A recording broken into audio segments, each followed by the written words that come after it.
Time now for the Sunday Talk, where we tap into the debate of the week. Yesterday, Canadian Conservatives chose their new leader. What does that mean for the party and Canadians in general? Stephen Harper united a fractured right and kept the Conservatives in power for nearly a decade. When the next time comes, this party will offer Canadians a strong and clear alternative based on our Conservative values. Potential star candidates, James Moore and Peter MacKay, passed on the chance to run for his job. Simply put, I love my family more. Jason Kenney left federal politics. I've decided to seek the leadership of the Progressive Conservative Party of Alberta. Rona Ambrose became interim leader. Well, I'm here. I'm not sure if that's a reflection of a new tone, but my colleagues chose me. Last year, the real race got underway. Kelly Leitch got a lot of attention. We must not be afraid to talk about our Canadian values.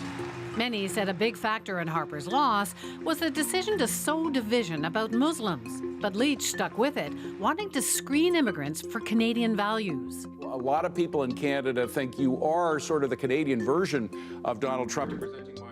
The race got very crowded, with 13 candidates debating. Then reality TV star Kevin O'Leary showed up. We're going to have to take a big spatula to Ottawa and scrape all that crap out. Bonjour, mes amis. He soon dropped out, citing his lack of support in Quebec. O'Leary threw his support behind Libertarian Maxime Bernier, who promised radical change. Bernier was seen as the frontrunner right up until the final ballot last night. And the next leader of the Conservative Party of Canada with 51% of the vote. The prochain chef, Andrew Scheer. Saskatchewan MP Andrew Scheer has been called Stephen Harper 2.0, pro-status quo. But he won with a lot of support from social conservatives who want change to outlaw gay marriage and abortion. Individual members of Parliament have the right to speak out on issues for things that they believe in. That's a fundamental principle of our party. I'm joined by our panelists. Tasha Keridan is a radio host and columnist with iPolitics. Adrian Batra is editor-in-chief of the Toronto Sun. Supriya Dwivedi is a talk radio host in Toronto. And Jonathan Kay was, until recently, editor of Walrus magazine. Now he's an author and columnist with the National Post. So for obvious reasons, Tasha and Adrian, I'm going to start with you guys watching this yesterday. What did you think? Everyone, not everyone, but seemed like most people thought that Bernier maybe not had it in the bag, but was the most likely winner. What happened? Well, people did think he was the most likely. I don't think anyone thought he had it in the bag. And I think that there was partly a social conservative support that did come from two candidates, Pierre Lemieux and Brad Trost, who did, and particularly Trost, unexpectedly well, and probably threw, according to calculations, about 75% of their support to Scheer. He also won, though, because he had support from the milk lobby, the Union des Producteurs Agricoles. You can call it the 1% solution, because he won by a very small margin because he had a lot of those people signed up in Quebec opposing what Maxime Bernier stood for, which was ending supply management. So those were, I think, two of the main factors. He was a likable candidate. He was a consensus builder. I think the party was looking for that, too. Did Bernier blow it?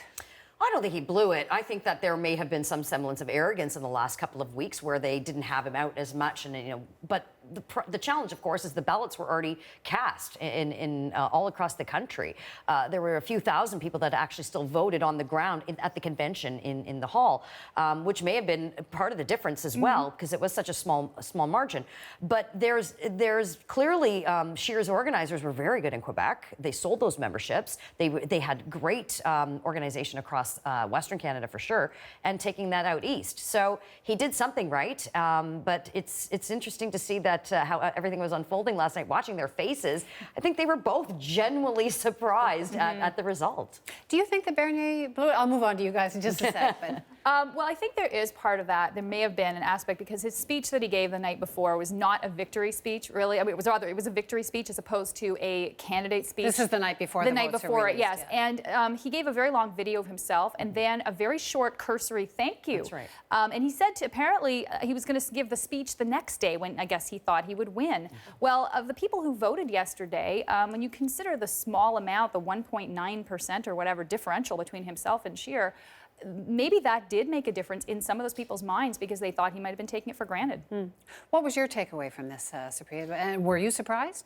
No, I mean, even when we were doing the pre-analysis of this, I felt like Scheer always had a very good chance. If you talk to anybody who worked in a Conservative backroom in the past or who was a former Harper staffer, most of them were very pro gung-ho Scheer. It wasn't just like, oh, I'll vote for Scheer out of, because there's nobody else. It was like, I am really voting for Scheer. So I do think there was a level of arrogance, as both Tasha and Adrian have pointed out. But I think also people very much underestimated Scheer's organization in Quebec. And I think it was largely a supply management vote, getting their vote out there. But also I think people maybe wanted more of a consensus builder. And I think Andrew Scheer definitely brings different factions of the Conservative tent together. What did you think of what happened last night? Well, in terms of the question of whether Bernier blew it, I think if he did blow it, he blew it in the most honorable way possible, which was on principle saying that supply management is not the right policy for Canada. It screws consumers, so it can benefit a small number of milk producers and or dairy producers generally. So I thought if he was going to go out and if he was going to lose votes, that was the issue to do it on. I thought it was an honorable position to take. I think most economists would agree with him.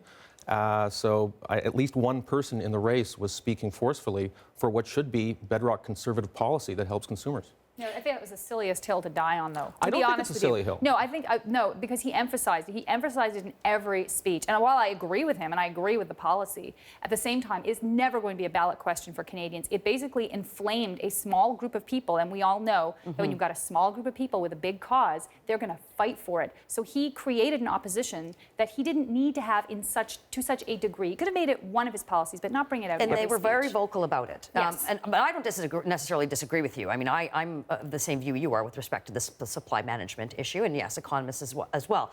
But because of the way that this balloting system was weighed and the ridings, and not to get too into the weeds about it, picking that one controversial issue and you give it to a very vocal minority that may not have never have voted for Conservatives anyway, you gave them that platform. Except I would say that pundits are always saying we want these campaigns to be about ideas and we want them to be about principles. They weren't appealing to pundits, though. They were appealing to the base, right? Except that here's someone who actually was talking about ideas and acting on principle, and then I don't think you can blame him for then maybe being impolitic. Yeah, he probably alienated some people, but at least just like Martha Hall Findlay put this issue for the Liberals on the agenda, maybe this will be something on the agenda at least for coming years. Tasha, you raised this earlier, much was made of the support that he received from the social conservatives within the party. Do you see change coming from that? I don't think I see the change they may want, which is maybe a change to our abortion laws. Scheer's been very clear that he's not going to bring forward any change of that nature from the party, should they be in power and in a position to do so. I think, though, if the party did get into power, you might see tinkering at the margins, like Stephen Harper did, which was defunding abortion overseas, for example, setting up the Religious Freedoms Office, which was something that appealed to religious and chiefly, I would say, evangelical and Christian groups to address persecution of Christians overseas, these kinds of things. But I don't think that if they're looking for massive change, i.e. a change in the abortion law per se, that they will get that. Supriya, do you see these debates about, he's also on the record as being anti-gay marriage, do you see those debates coming back? I do to a degree, because I think you have the people that put him there, and I think the Campaign Life Coalition put out a presser that essentially said, we delivered 11,000 votes for you, so guess what? Now you're going to have to sort of, listen to us a little bit, and I think arguably he does, even though he may say he doesn't want to reopen the abortion debate, he no longer wants to reopen the debate onto same-sex marriage or what have you. I think if you look at his voting record and you look at the people who propelled him there, I think Canadians are right to be a little bit wary. It did take Stephen Harper quite a bit of time to assuage a lot of those fears, and I think if Andrew Scheer is going to do that, he has to show us his true colors, essentially. I found it really interesting today that the website, it appears that Andrew Scheer was as surprised as some of the pundits were. His website, all of the policies have been expunged for the moment. He wasn't giving a press conference or many interviews. No. Was he ready? Like, where is he? Is there a plan? Can he unite everybody? Well, I don't know why people keep saying that he needs to unite. The party's united. There is no fracture in this party. Sure, 51-49. You should have splinters, but this is a party that has one focus and one focus only, and that's to beat Justin Trudeau in 2019. They have raised so much money. They've out-fundraised the Liberals nearly double. They've doubled the amount of Conservative memberships across the country. And, there's been this argument that having 13 or 14 of them in the race was a bad idea, that the rules were set up, in a way that it kept too many people in. No one could really gain traction. But then you also have 14 people across the country with their campaign teams selling memberships and sort of preaching that Conservative gospel. So I don't know where this narrative is coming from, that there needs to be this great uniter. Ronna Ambrose, as the interim leader, handled that after the election. So, John, what do you think? Where does this leave the party now? Look, I think the Republican Party in the United States thought they were united because they just wanted to beat Obama and then beat Clinton, and look what happened to them. I think if you look at Harper... Trump was never really a Republican. Yeah. So. True, but if you look at Harper, one of Harper's greatest virtue was also his greatest liability, is that he was completely ruthless, and he expunged from the party any sort of opposition to his policies. If anything, I think Scheer's problem is that he's apparently, by all accounts, maybe too nice a guy. And he's going to have at least two sources of opposition with the party. He's going to have people who are Islamophobes, who all they want to do is create social panic about Muslim immigration, the sort of people... 7%, though. 7%, but it's still a constituency. And maybe you've got 10 or 15% of people who are hardcore social conservatives. I think Harper appeased the first of those two minor constituencies and suppressed the second. I think in Scheer's case, he's going to have to suppress both of those minor constituencies within his own party to get the sort of unification. No, I would agree with that aspect of it. Absolutely, no question about it. Scheer has also got a challenge because he wasn't a cabinet minister during Harper's government. He was a Speaker of the House, so he never had to go defend government policy. He never had to be really battle tested, scrumming with the media and things like that. Those are challenges for him, to be sure. But I do believe he is.